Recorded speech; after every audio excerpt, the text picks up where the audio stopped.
everyone, and welcome to Contracts 101, Fair Use and the Dramatist. My name is Amy Vonda, and I'm the Executive Assistant to Business Affairs. Again, thank you all. Tonight's seminar is the first part in a two-part series on fair use. The second part will be on Tuesday, May 12th, a week from today, at 3 p.m. in the form of a DG huddle. DG huddles are online video conferencing sessions that focus on a particular issue, in this case, fair use. Our moderator, Ralph Sevish, and Associate Executive Director to Business Affairs, David Foe, will be answering questions and continuing the conversation from tonight. So if you have follow-up questions that maybe didn't get answered here tonight, will be available for the DG huddle. If you're interested in signing up for this, you can either find me after the session tonight, or you can email me. I've also got business cards on the front in case you need my email address. And finally, I just want to remind everybody to please silence your cell phones, turn off your electronics. And with that, I will turn everything over to our Executive Director, Ralph Sevish. Thank you, Amy, my wonderful assistant. Tonight we're talking about fair use, and what does that mean? What does that mean to you specifically? What does it mean generally? And do you know it when you see it, like pornography, or is it something else? Is it predictable? Is it something you can prepare for? Is it something you need to be aware of? Yes, we can certainly say that. Fair use is the topic, and we're going to be talking about it in the sense of defining it, applying it to the theater industry and the issues that arise there. We're going to be looking at a specific case that happened recently and was resolved, and we're going to be talking about recommendations to you about how to prepare yourselves and how to address this issue as you go forward in your careers. So to do that, we've invited some folks here tonight who've kindly agreed to show up. So first of all, our author, David Ajmi, his credits are in your program, but the one for the purposes of this evening that you should be aware of is the play 3C. Also a soon-to-be graduate of the new Dramatists program. And his agent, Scott Shaloff from William Morris, who represents a number of other well-known playwrights, and will talk to us also about this issue from the perspective of the agent and the issues involved with that. Hillel Parnas is an attorney in private practice who's been involved in many of these kinds of cases and issues, who's currently, you have your own practice now? I do. Okay. And he does litigation and has litigated in this area. And you were with Warner Music. Yes. And is an adjunct at Columbia Law School. And me, you know who I am. So let's talk about fair use. Hello, could you start the ball rolling for us and just give us sort of a broad definition of what that is and where it comes from? Sure. So under the U.S. Copyright Act, enacted in 1976, Congress formalized a defense to copyright, which is referred to as fair use. And the instructions from the Copyright Act are that there are a set of non-exhaustive factors to be applied to figure out if the use that you've made of a copyrighted work that would otherwise be copyright infringement should be excused because it's fair. And what the Act says is, it says for purposes such as, and again, such as is a non-exhaustive kind of term, criticism, comment, news reporting, teaching, including multiple copies for classroom use, scholarship, or research. And then it gives the four factors, which are, and we're going to be talking about those, the purpose and character of the use, including whether such use is of a commercial nature or is nonprofit educational purposes. Number two, the nature of the copyrighted work. Number three, the amount and substantiality of the portion used in relation to the copyrighted work as a whole, meaning how much you took. And number four, the effect of the use upon the potential market for or value of the copyrighted work. What have you done financially to possibly harm the original copyright holder? And on the first factor, often the first factor and the fourth are the most important. The first being purpose and character, and the fourth being the effect on the marketplace. And when it comes to the first factor, in 1994, the U.S. Supreme Court had a case called Campbell v. Acuff Rose Music, which was about a song parody of Pretty Woman. And the question was, did the parodist transform the original into something new, or should they go down for copyright infringement? And in addressing that case, the court talked about the four factors and specifically talked about the first one and talked about the concept of transformativeness, that if the appropriator has transformed it, has transformed the original into something new, that goes a long way towards saying it should be fair. And the way the court phrased it was the more transformative the new work, the less will be the significance of other factors like commercialism that may weigh against a finding of fair use. Meaning, even if you are making a commercial use of it, and in this context, I know you all hope to make commercial use of things, even if you're making commercial use of it, that doesn't mean you're not allowed to do it as long as you've somehow made a fair use. And often courts will focus on transformative. Sort of to the obverse, the court also said that we also agree with the Court of Appeals that whether a substantial portion of the infringing work was copied verbatim from the copyrighted work is a relevant question, for it may reveal a dearth of transformative character or purpose under the first factor, or a greater likelihood of market harm under the fourth. So at the same time, saying the more transformative it is, the more you've changed it, the better.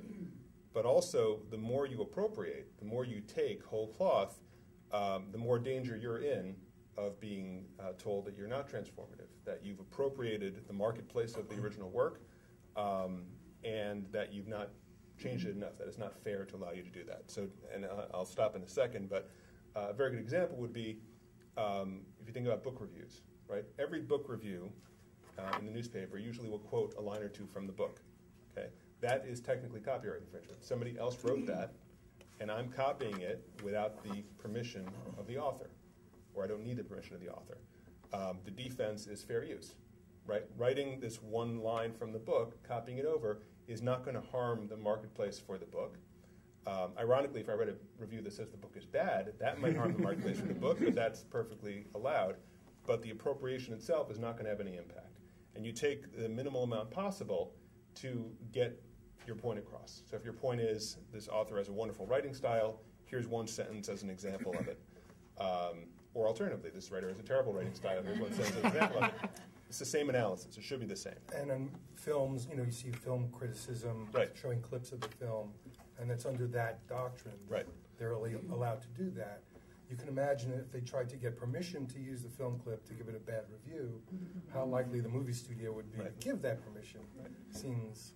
Right, but there have been cases where if you lift a chapter out of a book, that's too much. That's not going to be fair because the chapter can actually supplant the need to go by the book, whereas the book review is not going to supplant that need. We can talk about de minimis in a little bit. Yeah. I do want to take a step back, though, first, from the four factors to ask, to address the larger question, which is, why is this exception part of our law? Why at all? Copyright is an exclusive right to control a certain amount of expression. So under the U.S. Constitution, you have the Copyright Clause under Section 8, which says the Congress will have the right to promote the progress of the arts and sciences by securing for limited periods of time, we can talk about that issue in a little while, but for limited periods of time, to authors the exclusive right to their respective writings. That's the right part of it. There's another part about science. But for our purposes, that's the part of the constitutional clause that copyright law comes from. But there's another part of the Constitution, and that's the First Amendment, which says Congress shall make no law abridging freedom of speech or freedom of the press. Well, how do you reconcile these two conflicting constitutional provisions? There's the right to have exclusive ownership over this amount of speech, and how does Congress do that when they have no right to restrict speech and freedom of the press? Well, the reconciliation is fair use. Fair use is the safety valve, the First Amendment safety valve of the copyright law. It says, well, you have exclusive right except under certain circumstances. which we think are of public importance, criticism, commentary, education, the purposes that are outlined in the law. And so to understand fair use, you have to understand where it's coming from. It's coming from a social good. It's coming from this notion of reconciling two constitutional values, freedom of expression and ownership of property. And the reconciliation of that is fair use. So so you've got these four factors that Hillel was talking about. You've got the purpose and character of the use. How are you using it? The nature of the work. What work are you using? Is it a biography? Biographies have what they call a thin level of copyright protection because you can't copyright facts. You can only copyright expression about those facts. So how do you own a copyright in a biography? Well, biographies have text aside from the facts. They have structure. They have a way of telling the story. And those elements can be copyrightable. But you can't, like again, First Amendment, you can't own the facts of the biography, only the expression of it. You have the nature of the copyrighted work. So you have the purpose of the work, purpose of the use, and the nature of the work. Then you have how much. How much can I take? As Hillel was saying, you can't take everything. Is there a certain number of words you can take? People use rules of thumb like that all the time. I hear 300 words, or it's all nonsense. It's all people reading tea leaves. You know if you have had a fair use or not when the judge drops the gavel and says whether or not you're liable. There's a case going on right now involving Madonna and the song Vogue, and it's happening now. It's happening right now. I'll explain why in a second. What are we doing here? And the allegation is that the horn blast, if you think of the song in your head, there's like a horn blast that comes in throughout the song, that note was lifted from another song. And the reason it's happening now is that they say until computer technology allowed them to realize it, they couldn't prove that note was lifted from a song in the 70s or 60s. And the case is about one note. And so the Pharaoh William and the Pharaoh, the blurred lines. The blurred lines. Right, blurred lines happening also, right. There's a famous case, the Gerald Ford case, which happened when Ford, after he was writing his autobiography, and a newspaper was put out 300 words out of a 500-page book, just about why he pardoned Nixon. That was the only part they took. It would be de minimis, or only a little bit, under most, if you were just weighing how many words of the total, it's a tiny percentage. But the court said, no, that's not a fair use because you took the heart of the work. The only reason anybody cares about your presidency story is because they want to know why you did this. And if you co-opt their market by publishing that information before the book comes out without permission, that's not a fair use. So de minimis, how much of the work, it really depends. It's a very fact-specific kind of an analysis. You can't say, well, I'm safe if I use 300 words, but if I use 400, I'll be... And by the way, just to further confuse everything, as technology and society continues to change, so in that case, there was no internet, right? So if the newspaper hadn't published those 300 words, they would not have been widely disseminated. But if some kid photocopies the page and puts it up on the internet, then suddenly it is. And the question is, does that change the calculus? Right? Does the easy access to the information change things or not? Some judges seem to think it does, some don't, which just makes it more interesting. And that ties into the fourth factor that we're talking about, the impact of the use on the market for the original work. If we look at satire and parody, you would think, well, if you make fun of something, isn't that harming the market for the work? You're talking about it, you're disparaging it in a sense. Well, the courts say that that's not the kind of harm they're talking about. We want people to be able to criticize other things. It's part of our First Amendment tradition. It's part of creative speech that we want to encourage, not discourage, by allowing corporations to own the right to stop you from talking about their products or their work. So when you talk about harm in the market, you're not talking about harm to reputation. They're talking about, are you going to supplant the original in the marketplace? Will somebody buy your thing instead of the other thing? So that's a very different kind of an analysis. But we're talking about all this in the abstract, and we have a very specific situation here to talk about, because we have the playwright and his agent sitting right here. So let's make them tell us what happened in the case of your play, David. When was when you first submitted it? Did you talk to Scott about this play before you started looking for producers? Well, at the time that I submitted the play, Scott wasn't my agent. I had a different agent. We never really had this kind of conversation. I did a workshop of the play with Playwrights Horizons and Club Thumb. They co-produced a workshop of the play, and there was an independent producer who had just done another play of mine who wanted to do it. So we just sort of circumvented the whole submission process. I never really submitted the play, and that's how that happened. But your agent never said, "Well, you've written a parody of Three's Company. We may have an issue here." I think yes. I mean, I think he did say something like, "Oh, you should be careful," and blah, blah, blah, and they might shut it down. And we all kind of knew, and I had a friend who had worked for the producers who ended up sending the cease and desist and said, "Oh, they're very litigious, and, just, be very low-key about it." And we thought, well, it's a 99-seat theater.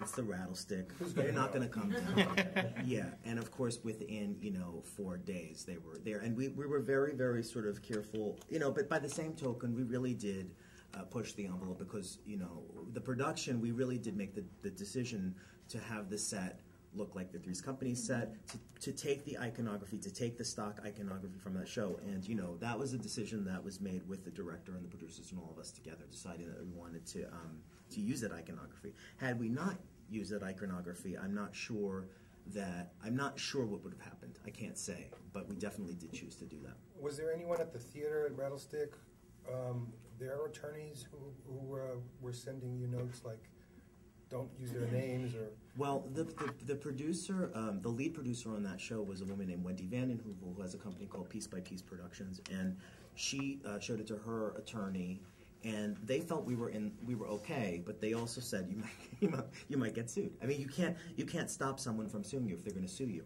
and you can't stop them from sending the cease and desist. So we sort of knew going in, we're going to flirt with this, we're going to see what happens. Wendy really believes in the play, Rattlestick believes in the play, I believe in the play, so we just said, let's just do it anyway.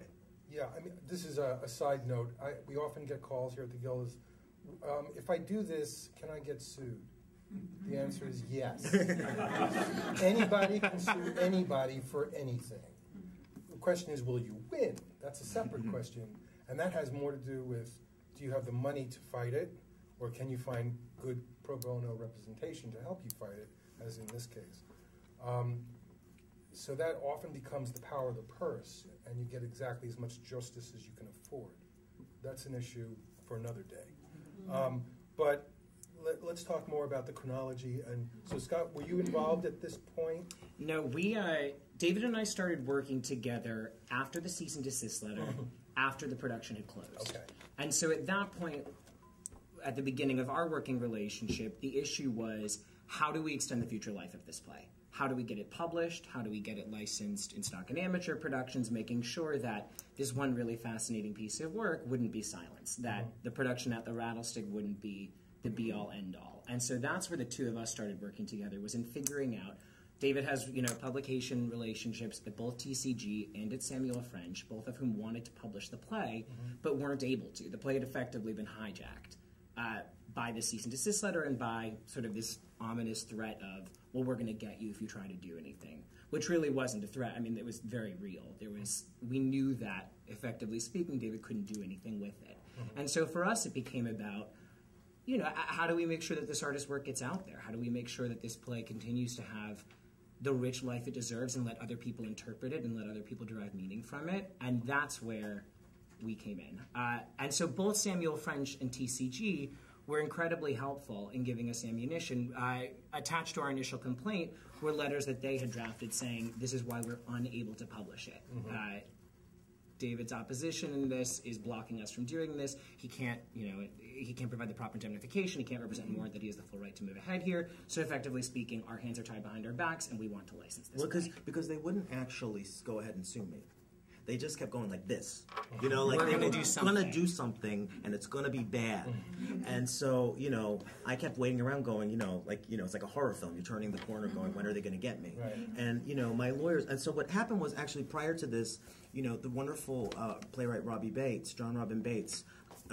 Who, you know, had heard about the play, called me and said, you know, he missed the play, but he said, I want to read the play. And then he'd heard from his pals what was going on. I think there was like a rumor happening. There was a cease and desist, and I couldn't, you know, extend the play, and we couldn't do anything with the play.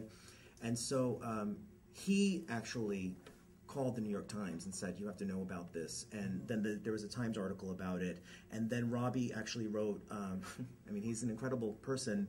He wrote sort of a petition and got a bunch of people to sign this petition to help me and really help playwrights and artists, theater artists. I want to jump in at that point because I talked to Robbie about this. He sent the letter he was going to send out, the petition, and so he ran it past me for my comments. And this is where I think it's useful to talk about the satire-parody dichotomy or distinction. Mm-hmm. Because in the letter, you know, Robbie's not a lawyer. He doesn't know what the legal significance is of using the word satire versus using the word parody. Mm-hmm. So I directed him to take out satire and to talk about it as parody. And Hillel, could you tell us why that matters? If I'm reading your lead up the right way, it is because you could do two things here. Right? You could have used your play to comment on Three's Company, or you could have used your play to comment on something else, but still use Three's Company to get there. An example, if that's where you're going with it.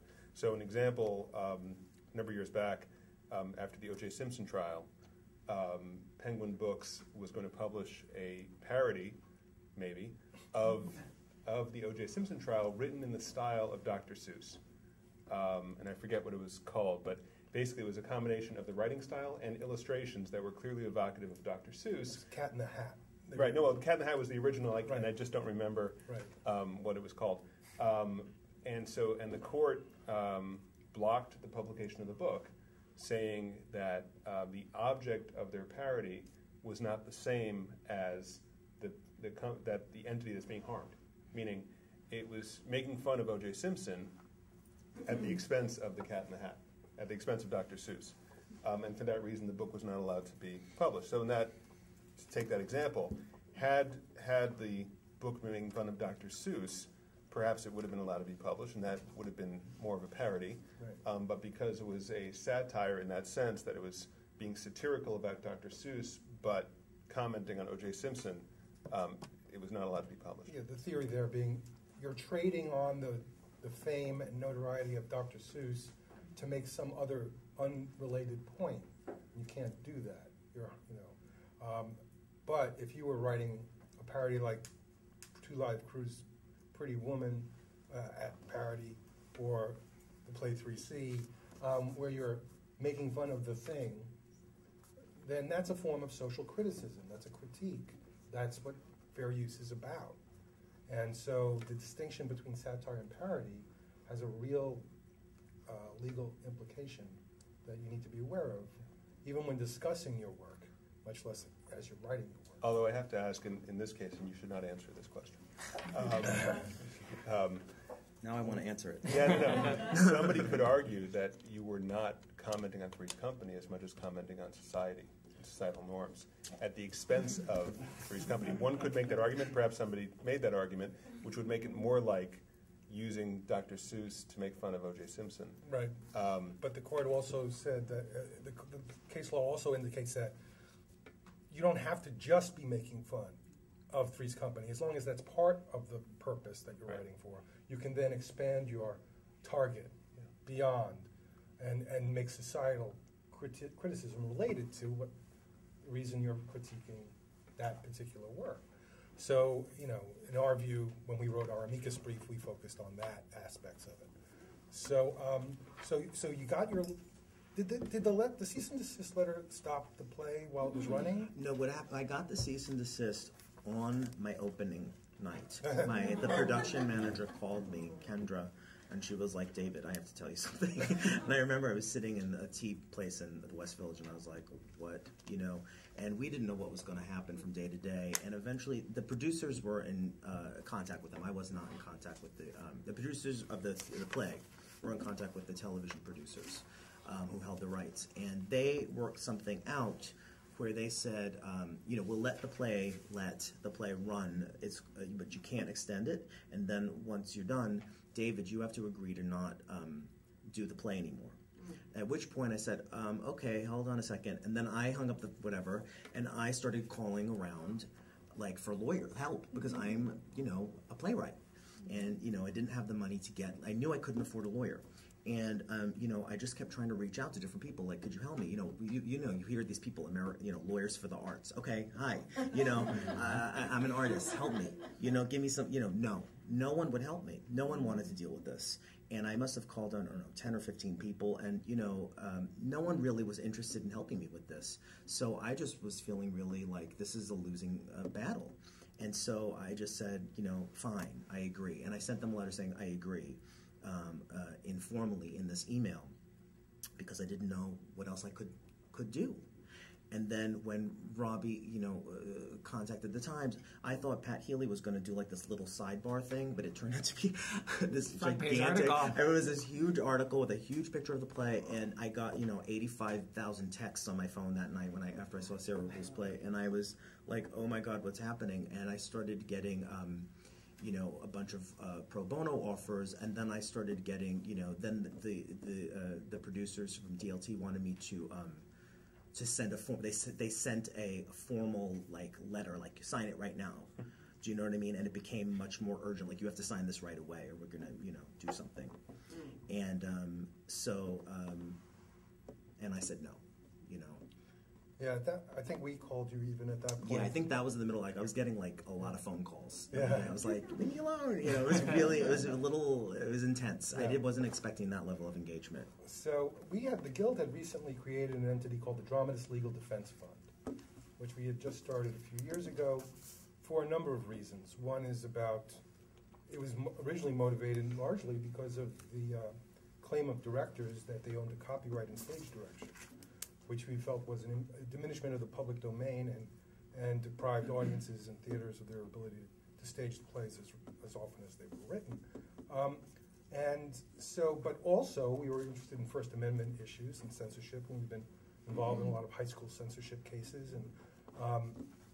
But it's copyright and First Amendment are the principal areas, and fair use falls squarely within those two issues. And when we heard about this, we tried to help find an attorney, but David was able to find Ed Davis at Davis Wright and Tremaine, and we worked with Ed to, and the fund wrote an amicus brief in support of their action, largely drafted by David Foe, my associate executive director, and with my 2 cents thrown in. And so that became part of our mission. But there were people who were very passionate about this because of the implications beyond David's play for you, for other people who want to be able to exercise First Amendment rights and to have fair use survive, because it only continues to exist if people use it. If you don't use it, you lose it. That was a huge part of, I think, why, if I'm speaking for you correctly here, why we sort of pressed forward on this thing was the idea that the implications are so much bigger than just this play. You know, we talk about the fourth tenet of fair use, about what effect is this going to have on the marketplace, what's the commercial value of it. I mean, David's written an explosive play, right? There is explicit content. There is a lot of really interesting dynamic theatrical stuff that's in this play that is not necessarily going to appeal to small community theaters across the country. I mean, this play is about as far from Bye Bye Birdie or Hello Dolly or whatever it is as it gets. And so at no point was this about, let's go out there and try to get as much money as we can from the future life of 3C. It was about allowing an artist's work to go out there and be done and interpreted as other people saw fit, and that, you know, kept this this play out there, that kept it alive? I mean, I really did not want to go to court, actually. I was like, I mean, I haven't said to you, like, I'm not going to court. Right. You know, I just was really, like, the whole thing turned me off. I'm not a litigious person. I didn't want to tarry with these people anymore. The whole thing made me crazy. And, you know, and there was definitely a possibility that they could try to sue me for, you know, if they won, what if they did win? Then they, you know, might have to pay their damage, might have to pay their legal fees. I mean, there were all these contingencies. I was very aware of it. And I was just, the whole thing made me nervous and kind of freaked me out. But I really did think about it, and I was like, you know what, like, I just needed like 2 seconds to really get myself together and think about the implications and the ramifications of it for everybody and for me and for the play. You know, but it's kind of a drag, because if you don't have pro bono representation and you're a playwright, you know, I would never make from this play a fraction of what the legal costs were, ever, if I won. You know, so it's sort of like, you know what I mean? It's a hard thing for a playwright to know how to deal with this if you don't have a firestorm around you. Right. You know? And I think something else to be aware of, and I tell this to my clients all the time, you know, whether they're pro bono or not, right? You get past the hurdle, right? You get past the hurdle and say, okay, this case is worth me spending money on, or worth me securing pro bono counsel for. But how much of your life did it occupy? It actually, I thought it was going to be much more draining. Okay, yeah, good. because especially when it all erupted in the press and everything, I thought, oh my God, this is going to it was taking up a lot of bandwidth of my brain, and I was like, I can't only, I need to write other things. I don't want to just be, and I don't want to only be affiliated with like Three's Company my whole life. You know what I mean? Like, I was like, that's not really like my you know, stock and trade. But I you know, in the end, it actually was kind of, I also like imagined, you know, like Jodie Foster in The Accused. I'll be on a stand. You know what I mean? I was like, what if you don't know?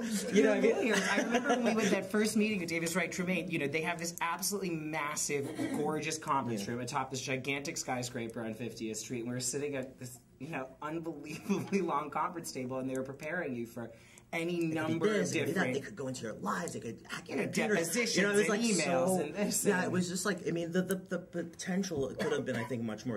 And had we lost this summary brief, is that what it's called? Yes. The first thing that we asked for, I can't remember. But if we had lost that, I think they could have had discovery, which would have been, then they could have, you know, we got the depositions and where were you and why'd you do this and show your emails and all that stuff, which, you know, that would have been a drag had we had to have done that, and the judge rejected that.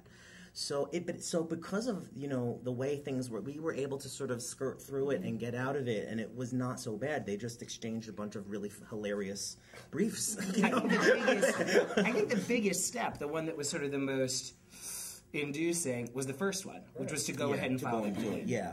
That was the thing that was, because we going had to do be this, the ones we had to be the aggressors, so to speak, because they wouldn't sue. So I was like, they were like, you have to do it to get them to sue, and I was like, all right, I guess we'll do it. You know, so that was the big moment of, are we doing this? We're doing this. Yeah.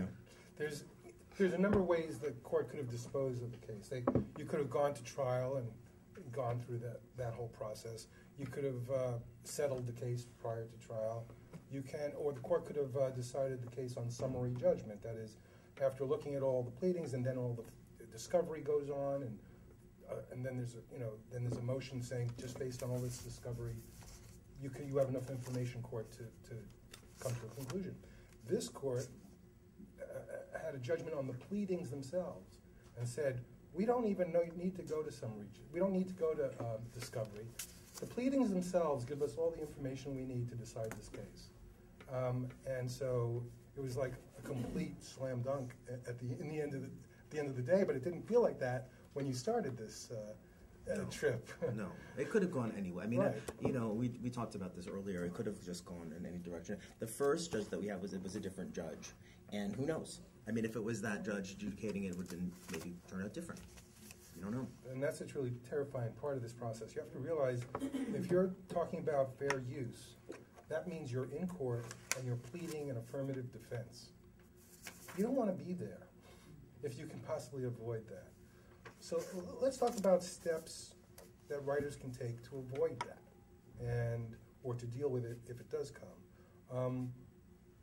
Can we talk about, you know, vetting a script? Can we talk? I mean, at William Morris, do you guys do readings of scripts to determine if there are issues that the... Yeah, I mean, the process of submitting a play to producers or nonprofit institutions or whomever, I mean, obviously we read the play before we figure out who it is we're going to send it out to and where it makes the most sense.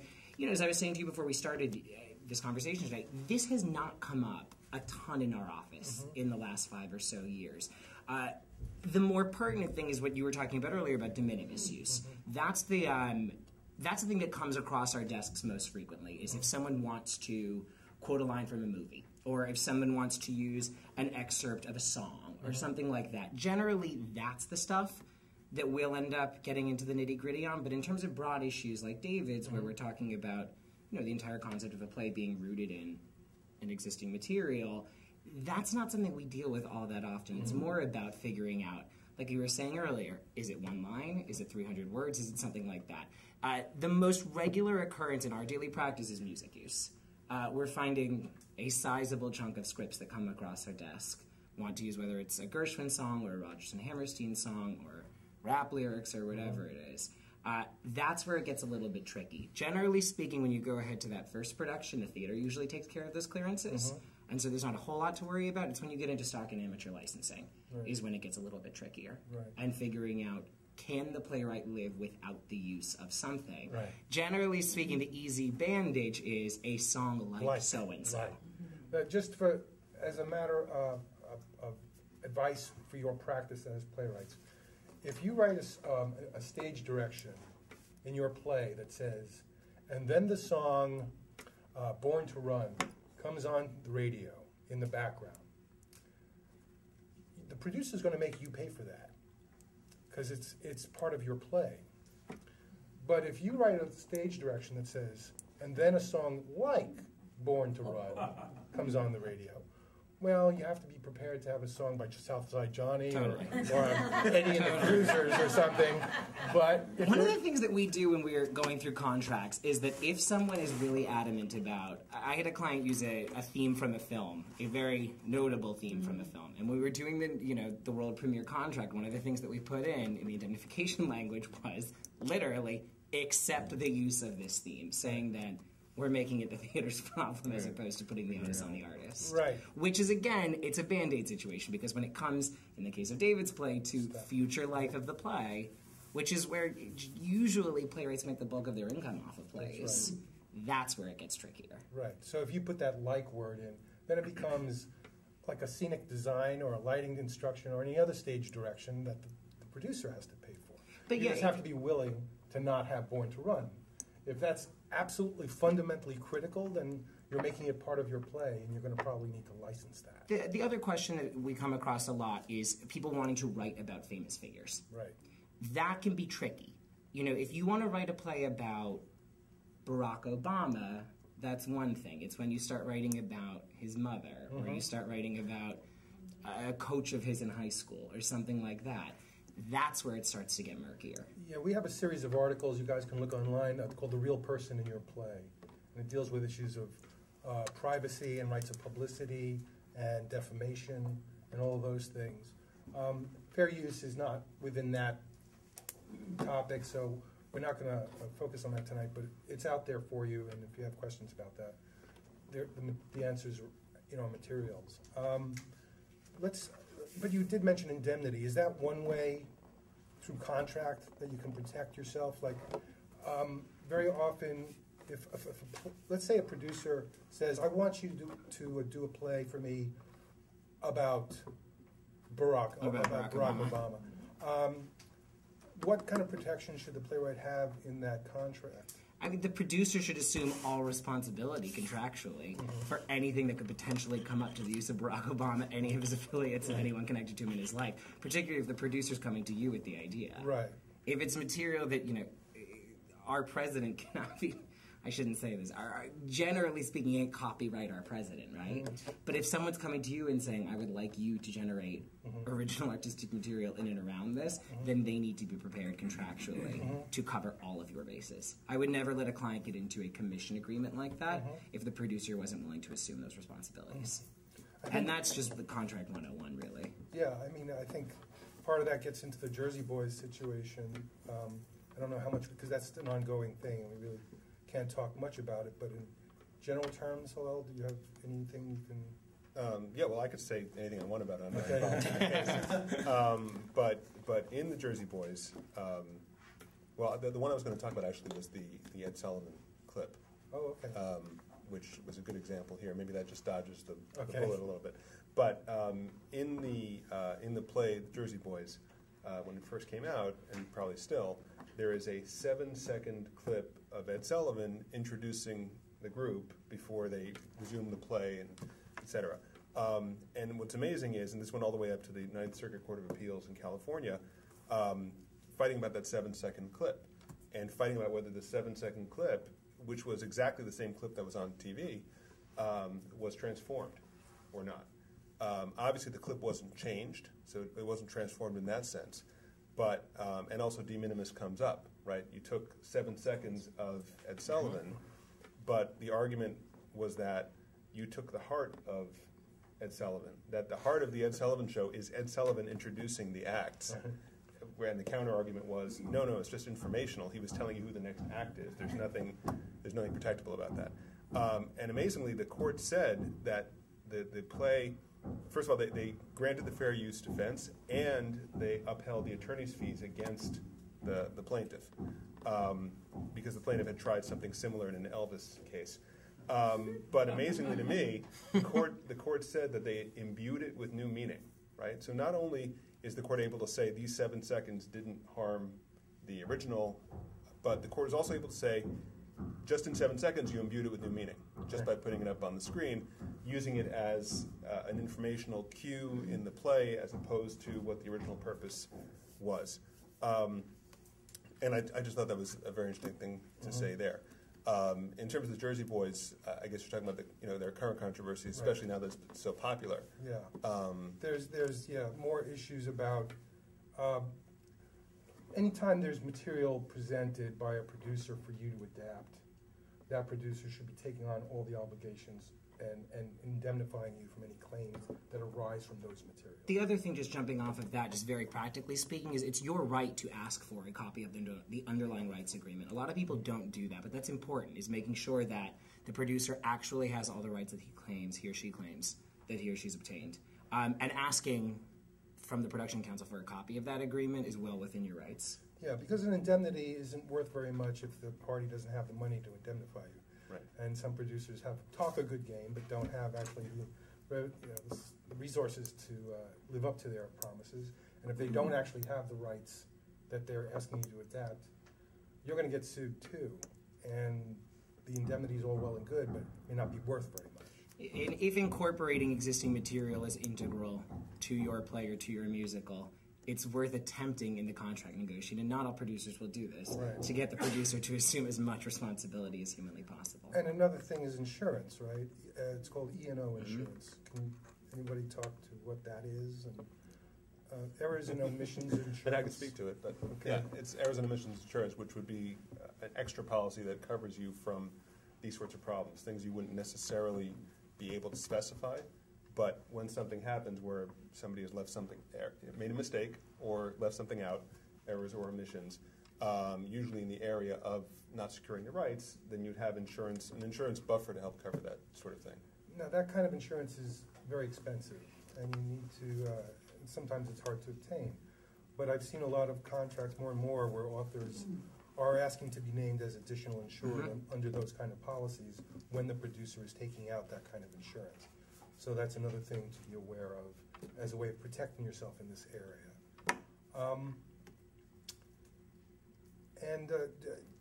I was going to say also on Jersey Boys, yeah. I mean, just to make things even more complicated, again, that's an example of semi-biographical adaptation.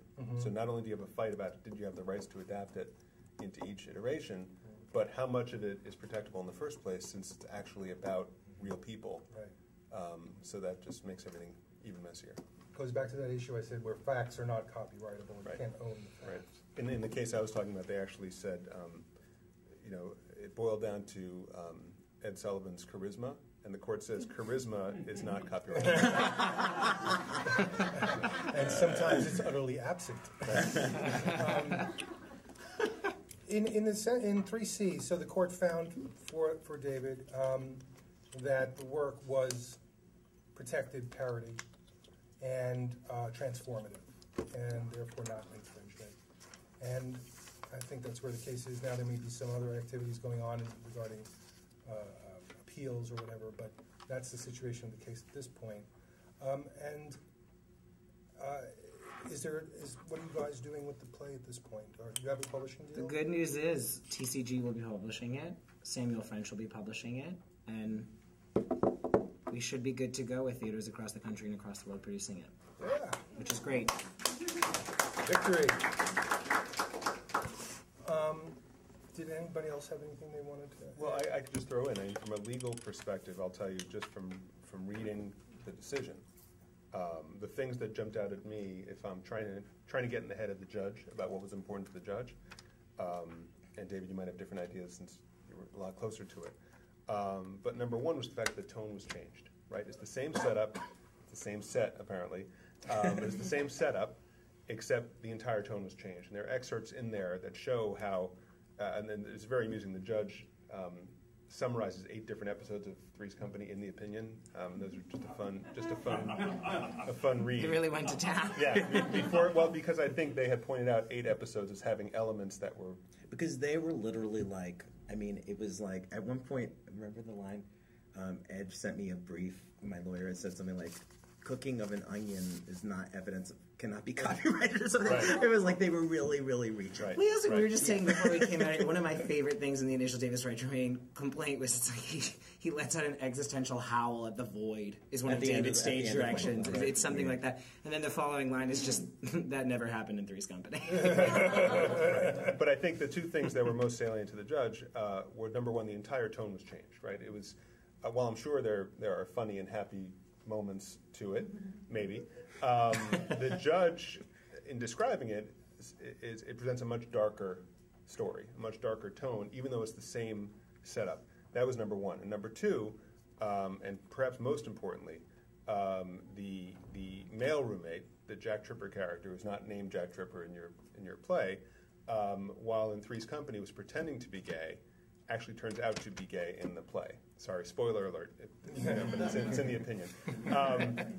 And for that, I think the judge also said that was a major twist on the original. And if you're a fan of the original, as we all are, you need to know about the. I'm sorry, do you know the original? I thought you were shaking your head. But in order for the parody or the satire, whatever we want to call it, to work, you have to be invested in the original story, which is the male roommate is pretending to be gay in order to live in that apartment, and the twist on it here is that he actually turns out to be gay, and that's that brings out the social commentary. And I think those 2 things, just the overall tone and that very specific point, to me, in reading the opinion, were the most salient things that helped get you where you needed to go. Mm-hmm. So those are my thought. That's my thought there. Also, you mentioned the word heart before. There's a line in there where the judge says that David appropriated not just the heart, but also all of the appendages, and that factor weighed against him because of how much he took, but it was overwhelmed by the other factors, right. Which should be fair. And that goes back to this 4-factor test. No one factor is meant to be dispositive. They're also not an exhaustive list. They are called the 4 factors, but it says factors including. It doesn't say only these factors. So, as a result, the test about transformative use has become sort of the predominant mode in which these cases are discussed. Can you talk a little bit about that, the rise of the transformative use? Sure. There's a lot of debate about this in legal nerd circles, but there are arguments to be made that the word transformative is not in the Copyright Act, but it was introduced by the Supreme Court as a way of understanding the first factor in a particular case, but you don't need to have it in order to find fair use, or you can have something that's transformative and still have it not be fair. A recent example, there's a big case going on involving Google Books, where Google has decided to roll machines into 8 major university libraries and scan all the books and all the collections to make an online database of books. And is infringing all of your copyrights in the process. Right. So, and that case has been going on for years now. And right now it's up on appeal. But the judges in those cases, and there are several that have sort of been bundled up, so far have found that what Google did was fair on the general theory that they transformed the books from books into a search engine, into a searchable database. And that's very controversial, and I personally think questionable. I've written amicus briefs on the other side against Google. I think it's questionable whether that lives up to the transformative test that the Supreme Court said, and there are a lot of reasons about that. But within that, there was one amazing line in one of the earlier opinions, because the two main arguments on Google's side was the search engine argument, and also that it expanded the audience for books because it allowed Google to take these printed books where people with vision problems or blind people, by turning them to a database, you could then make them accessible to people. But amazingly, one of the courts said that it was transformative because the provision of access for them, meaning for print-disabled persons, the provision of access for them was not the intended use of the original work, which was enjoyment and use by sighted persons. And therefore, the use was transformative. So the idea of translating a book for the blind transforms it. I personally think that leap was off base. There's a technical term for that. Hooey. And I think a simple counterpoint to that, which I put in my brief, was that you cannot translate a book from English to Spanish and call it transformative and then sell the Spanish copy, even though every word is different than, and even more so. But that is still a derivative work, and we can talk about this as well. One of the rights of copyright owners under the Copyright Act is the right to make derivative works, the right to make new things derived from your own. And there's some invisible line that we don't know exactly where it is between the copyright owner's absolute right to make derivative works and the appropriator's right to make fair use works. Because at some point you cross over the line from being a derivation to being a commentary, and case by case we're not quite sure where it is. If I could, the two examples, there are many, but that jump out, is there, and both of these decisions are cited in your decision, that there was a book written called The Wind Done Gone, which was a takeoff on Gone with the Wind, which was still under copyright. And ultimately the appeals court said that was fair. That book was written, it was the same series of events that happened in Gone with the Wind, but told from the perspective of one of the slave characters in the book, and therefore the court found that was fair because it changed it, and it provided social commentary, and it commented back on the original. Somewhat more recently, somebody wrote a sequel to Catcher in the Rye called Coming Through the Rye 60 Years Later, which was a 60-year later sequel to Catcher in the Rye with the same characters, but entirely new plot and new things happened. And the courts there ultimately said that was not fair, because all you've done is written a sequel to the original work, and the author's arguments that he was commenting on the original and deconstructing the original ultimately fell on deaf ears with the court, and the court said that the right to write sequels is the absolute right of J.D. Salinger, who was refusing to write sequels and refusing to license sequels, and he went to his grave in the middle of this case, in fact, never allowing it. And so therefore they said that it's his right not to have sequels to his book. And it's a very fine line to say that was a sequel versus, and therefore not allowed, and therefore derivative work, versus The Wind Done Gone was a fair use commentary on the original work as well. So if you switched the judges on those cases, do you think the results would have changed? I think all I can say is it's entirely possible that they would have changed. I think if you could change the judges, you could change the court in which the cases get brought, because courts in New York very often think very differently than courts in California, as you might imagine. But again, every judges are people, and they come to these situations with their own preconceived notions and their own experience and their own background. Sorry? Where's the standard? I think we're all driving toward a very similar point, which is all we can do for you today is sensitize you to some of the issues, but we certainly can't, certainly in the abstract, we can't tell you, oh, there's a 300-word rule, right? That's not going to work. And even in any particular case, and this might go down to the sort of practice points later, in any particular case, if you take your situation to a lawyer and the lawyer tells you absolutely you're going to win or absolutely you're going to lose, Get a new lawyer. you know, because nobody knows. And it's not because you're right or you're wrong or you have the facts on your side, you have the law on your side. It's because you just never know where it's going to end up, in front of whom it's going to end up, and how it's going to play out. And the best you could do is just arm yourself as best as possible on the way in. With that, I think, well, I did want to just address one side issue, which is the notion of trademark, fair use of trademarks. My assistant, David Foe, has done a little bit of a reading for this question, and I just wanted, David, if you could just say, you know, what is the current standard when people want to use a trademark in their play? Is there a fair use to use it? Sort of what context?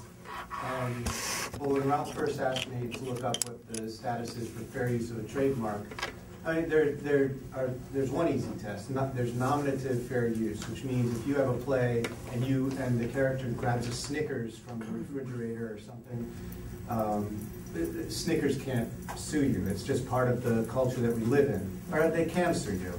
But it's unlikely to succeed. Very unlikely to succeed. They would lose more than they would gain by filing that suit. So that's called nominative fair use. You're just naming something. You're using the trademark as a shortcut for this source of this good, which is how trademarks are intended.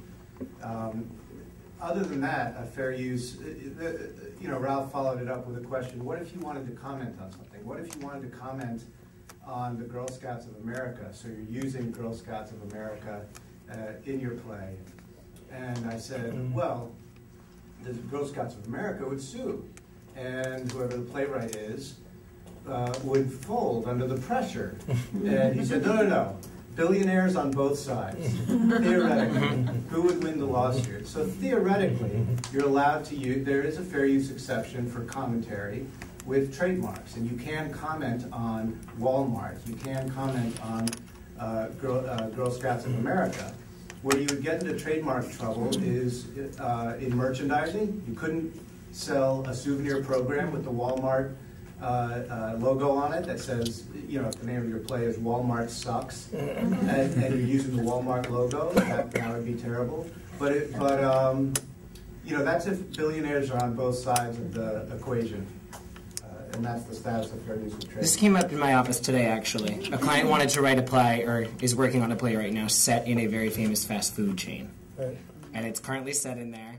A lot of crazy things go down in this one particular franchise. And so that's what we were talking about today is it worth using the name of this big fast food chain, or is it worth just generalize, can you call it Burger Heaven? Well, right. That is, I think, a chain. Can you call it, I don't know, or Pizza Emporium, whatever you want. Is your client a billionaire? My client is not a billionaire. My client's a very young playwright. And ultimately, my advice to him in this case was, if you can live with it otherwise, just avoid the risk.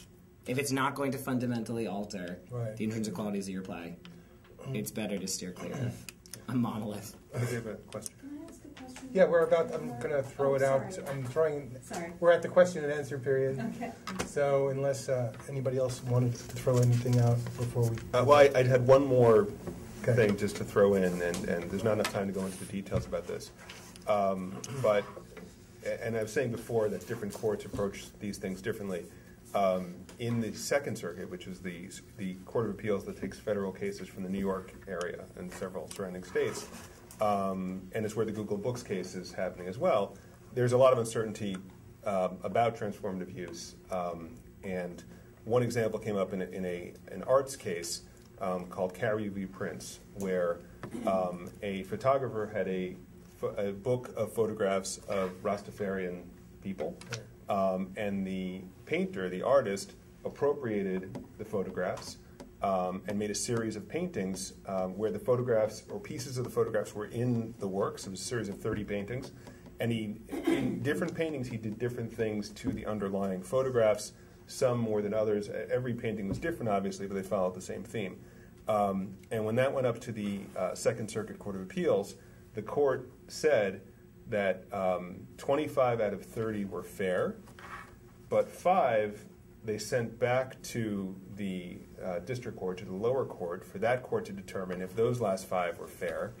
But in doing so, did not give a bright line test, did not say, okay, if they made these many changes, then it's okay.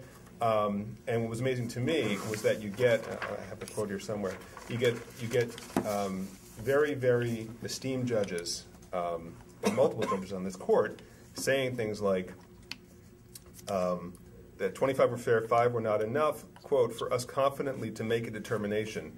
And later they say, we cannot say for sure. So if the judges on the appeals court cannot confidently make a determination, it begs the question of whether this sole judge they send it back to is going to be able to make a determination. And then more importantly, I think for all of you, how do you make the determination? How do you figure out which side each of these things falls on?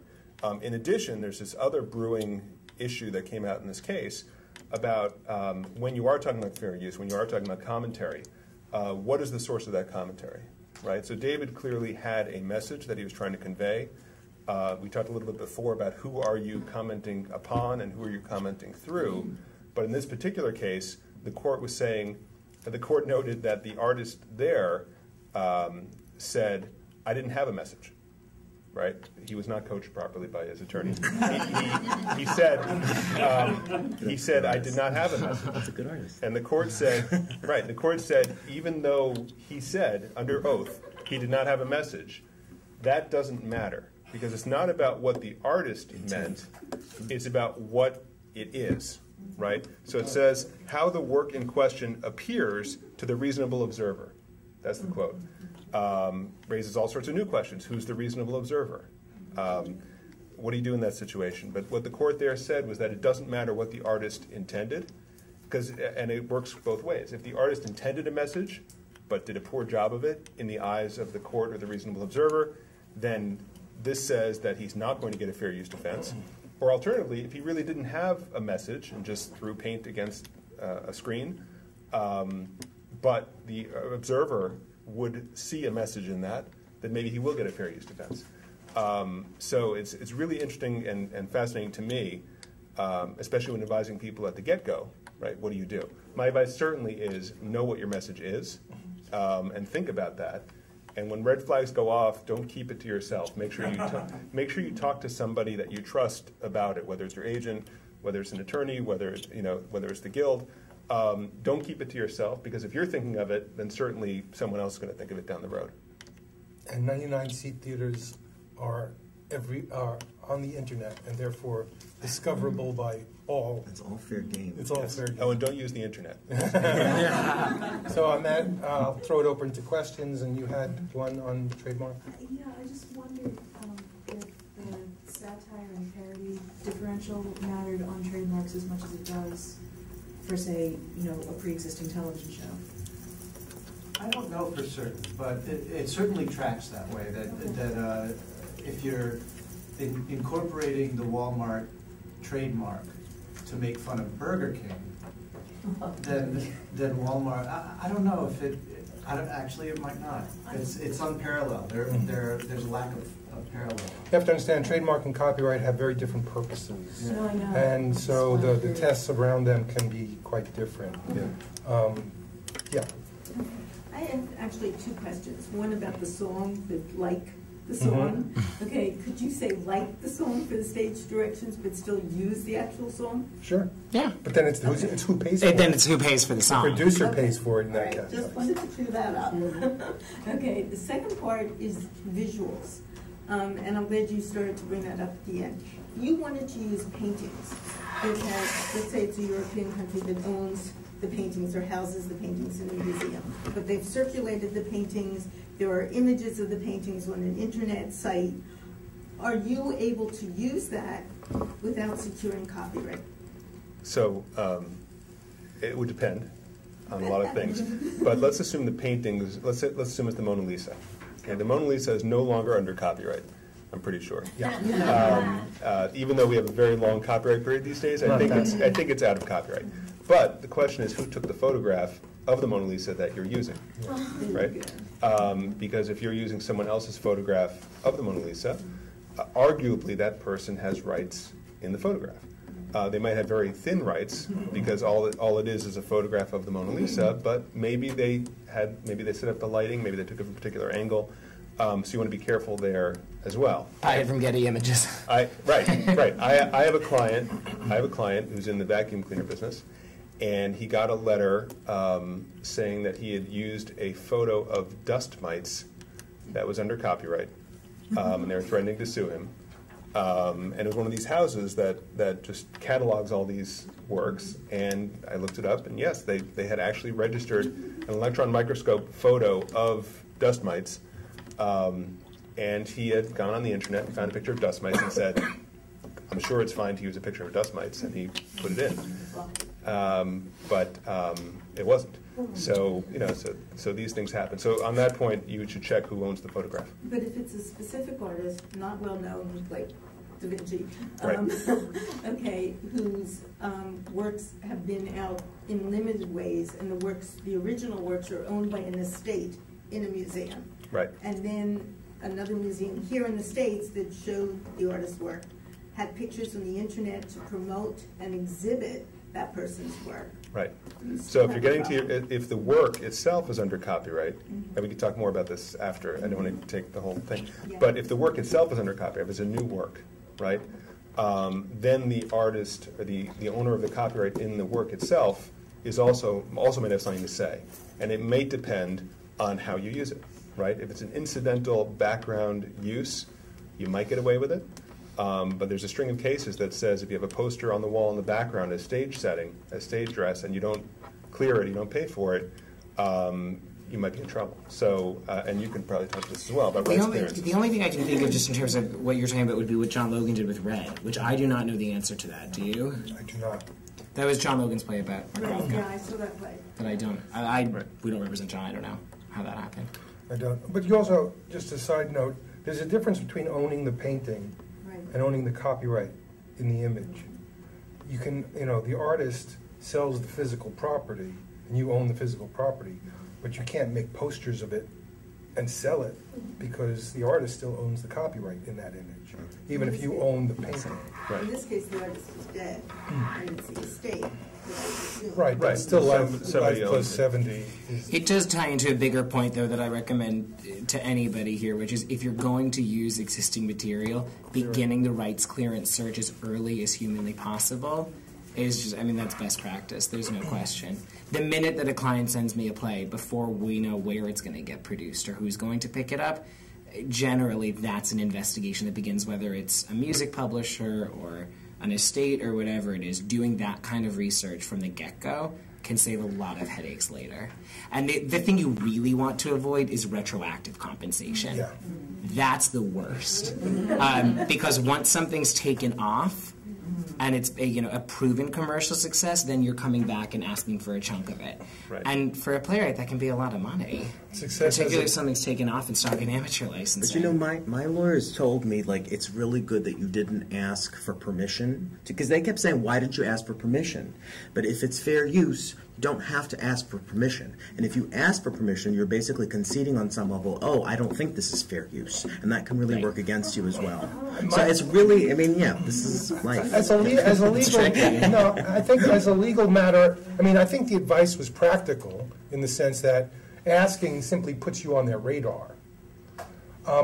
Asking doesn't create liability if there was no liability to begin with. If it was a fair use, it's still a fair use. So there is asking itself doesn't create the liability. I think that it does put you on there. If there's any firm line in the sand of trust, if it's different from what David did, which is setting up an entire play in a universe, based off of a universe, or let's say inspired by a universe that already existed, as opposed to including a painting, or including a song, or including Walmart. I think there's a distinction there, which is if you're talking about specific, let's say less substantial inclusions, those are things that you want to get into. That's where you really begin the hunt for who do I need to track down, and doing it as soon as humanly possible. and having an agent that tries to get the producer to take all the responsibility for it. Yeah. I've written and adapted 5 plays on John and Abigail Adams, and stupidly signed a contract with Harvard University Press, who insisted with the contract that I would have to have endnotes of every quote in my play. And now I want to send this to be published. And it's perfectly ridiculous. You know, looking at Bill of Amherst, that had Harvard University copyright, it's ridiculous. No producer is going to have all of the endnotes in their copy of the script. Is it possible or probable that I can change that stupid contract? Well, whether or not the obligation is a sensible one is an issue you should have addressed when you were given the contract. Now that you've signed it, you need to ask an attorney to give you a legal opinion about voiding it or finding other ways to amend it. But I can't address specific legal issues about your contract once it's been signed. I wrote about a historical character, and I have about maybe 30 quotes. Some of them might be phrases that I've taken from his wife's diaries. They're unpublished, but they're quoted in the bio. Could I possibly, if I was looking to get permission, I mean, I think I've been told maybe I should try and get permission. Can sometimes they just give it to you, or is it probable I'll have to pay? Sometimes they can. Yeah. It depends. Sometimes the underlying rights holder can be excited about the promulgation of the work. I mean, Anne Washburn's play, Mr. Burns, I thought was absolutely fascinating. That the folks from The Simpsons loved it. And they actually referenced it in an episode. episode. I mean, that to me was, I thought that was extraordinary. So there can be happy endings. Right. Yes, it's just, I think the thrust of this conversation is preparing yourself for the worst case scenario. But yes, you know, if there's one biographer who, you know, had access to this and he or she's the primary source of, you know, this primary source information, they might be enthusiastic about it so long as they're properly credited for having found it. There's also the issue about the right of publicity of the wife. Yes, I imagine. Who's not a public figure necessarily. Whoever owns the diaries, I think, permission from, right? Not the biographer. Probably, yeah. Go to the original source. If that's what if you're quoting the diaries, not. I'm quoting the diaries. I found them through the biography, but. Have you read the diaries as a primary source? No, I have not. Okay, so you're. Where are the diaries located? I think the Whitney has them. That's an attorney question. By the way, none of us are giving legal or agency, exactly. or agency advice. Yeah. We just play lawyers on television. So you said, you mentioned that one of the characters in the play was not named the exact same name. I changed all of their names. So is that kind of like I know you said there are no black and white rules, but I've heard don't use the same names, and I've also heard put parody in the word parody in the description of your show. Does that help you at all, or? Doesn't hurt. Doesn't hurt. And then you should always change the names, or can you ever get away with using the same names? Arguably, in your case, you probably could have used the same names, but you chose not to. Well, I remember there was a play called Dog Sees God, which was a play that was a deconstruction, very dark deconstruction of Charlie Brown and the Peanuts. And he did change, and I was in touch with that playwright when this was all going down, and he did change the names, and I think he did work something out eventually. He figured it out with, the Charles Schultz. Yeah, they figured it out. That didn't go to court or anything, but that also was like a way for me to just be like, okay, let me see if I can. It was torn between pulling away from the whole Three's Company thing, or trying to hew to it. You know what I mean? Right. And I think it depends also largely on artistic intent. I mean, there's a big difference between what David was doing with 3C. What's the name of the 50 Shades? It's called 50 Shades, the unauthorized parody or something. Right. Yeah. Or when they did the two-man Harry Potter thing, was it Potted Potter, unauthorized. Right. That's calling attention to the fact that this is a parody, this is... Right. I mean, my play was I didn't realize that it could meet the standards of parody and be so bleak. Because my play is really dark. It's not, I mean, it's about comedy, but it's not really funny. You know? There's no black and white rule about using the name or not using the name. There's none, but I mean, the place your question is coming from, if you really sort of play it out, is that you're imagining yourself defending your play in court, right? Down the road. And you want to have as many facts on your side, Yeah. and you want to be able to say, I took the absolute minimum that I needed to get my point across, right? And I didn't need the names, so I didn't take the names. David felt he didn't need the names, but he needed the set, right? And he took the set. A judge could have gone. So the director took the set. The director took the set. Sorry, somebody took the set. I apologize. I didn't read the stage directions in the. Anyway, point is, they took the set. They didn't take the names, right? David took the existential howl. I definitely and they took the fact that there's two women and a man living together. I mean, there's a wacky neighbor, I believe, who's a dark wacky neighbor, and then the landlord, right? You went with the Ropers, not Mr. Furley. Yeah, right? I wanted to go with the origin. Yeah, the original ones, origin. yeah. But in any event, but you know, at some point, and the judge ostensibly did this in coming to the decision that she did. Right? She decided that it was fair because of the message you were trying to convey, and that you had appropriated enough to get the message across, but not too much that it supplanted the original. Right? It also can be worth it to do a little bit of research too. I mean, simple Google searches just about the history of the underlying rights holders can be helpful. As some people who control hugely culturally significant entities are more litigious than others, and are historically so. And so it can be worth your while just to investigate if someone historically is inclined to enter into. A question about songwriting. You said there are no rules, 300 out of 500. Number of bars. Words, right. No. Doesn't matter. Songwriting, it said maybe if you use 3 notes of an existing Well, we go to the first principle, which is anybody can sue you at any time. Okay. For anything. I worked on a show where we wanted to use, the producer wanted to use the Happy Birthday song. At the time, people thought it was owned by these 2 little old ladies in Chapel Hill or something. And, but we, you know, they just sing, we weren't even singing the whole song. Happy birthday to you, happy birthday to you. And not even the second, but we said, it's not, I mean, that's the minimum. It's hardly, that's 50% of the song, they said. So, the number of bars is contextual. If it's 6 bars long, well, 3 bars is a lot. Well, the first thing to realize, which most people don't, is that that song is under copyright. Right. That it was copyrighted in the first place, and it remains. There's some dispute about that. There is an ongoing dispute about that, but my client Warner Music believes that it's under copyright. Okay. I touched a nerve. It's okay. But it's at that, okay. but there at are that, others who say it's not. And there's a dispute within the case about the lyrics versus the music versus the different versions of the song and the sheet music. It's very interesting. But at that time, we thought we definitely understood it. We didn't realize it was under a copyright, and we were told by our attorneys, "Oh, we thought that was long public domain." But no, the claim was at the time that it was. So we approached them, and they wanted some obscene amount of money for 2 lines of the 4-line song, and so the writers wrote their own Happy Birthday song, and didn't make a whit of difference. The show lost $12 million.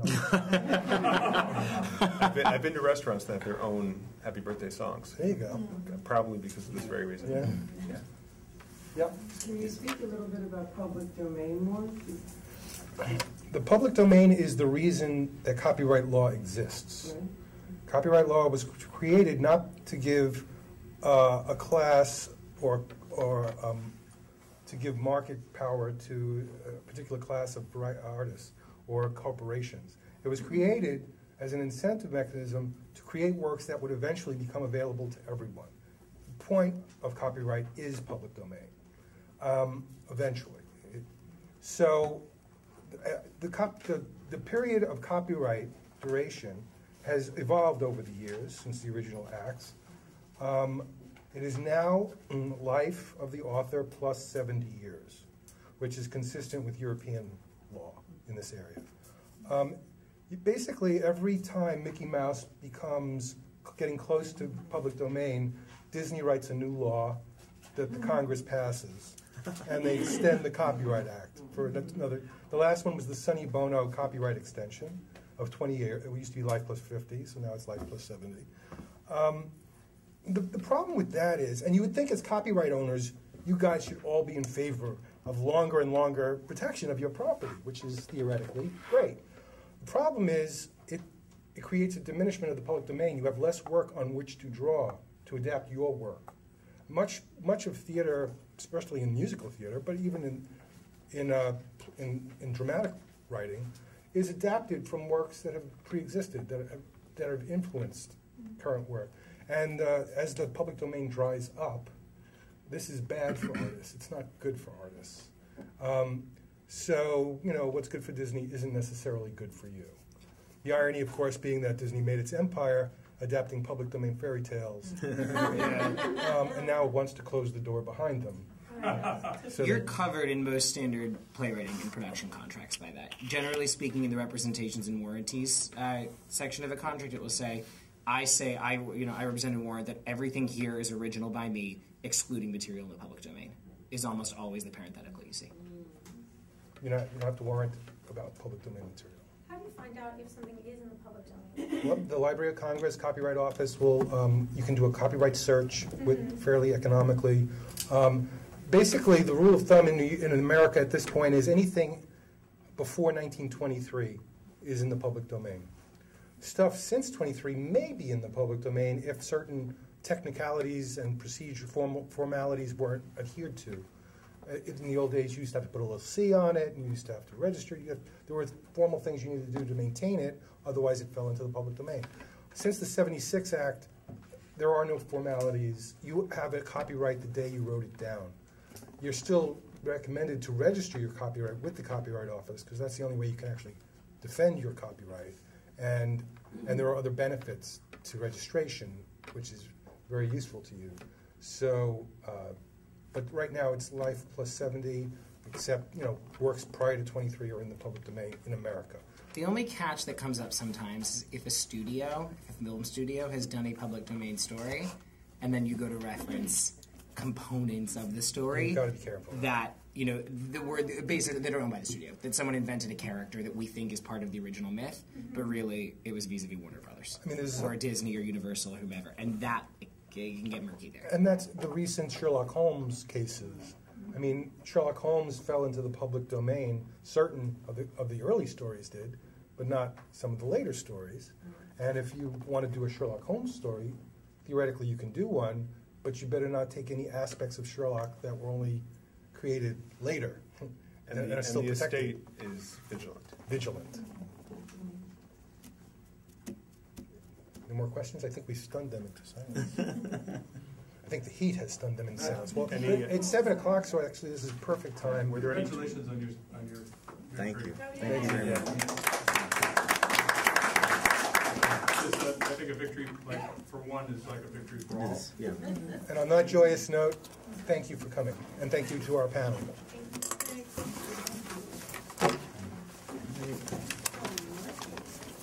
Follow-up question to what I was doing. I'm working with an historical